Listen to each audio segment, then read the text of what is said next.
দেখেন গরুর পূজা কিভাবে শুরু হয় পৃথিবীতে প্রথম।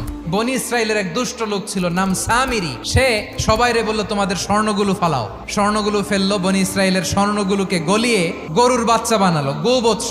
জিব্রাইল আলাইহিস সালাম যে জমিনে এসেছিলেন, ওই ফেরেশতার পায়ের নিচের একটু মাটি সে বুদ্ধি করে প্যাকেটে রেখে দিছিল।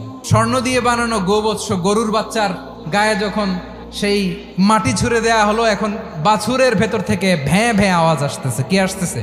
সবাই তো অবাক।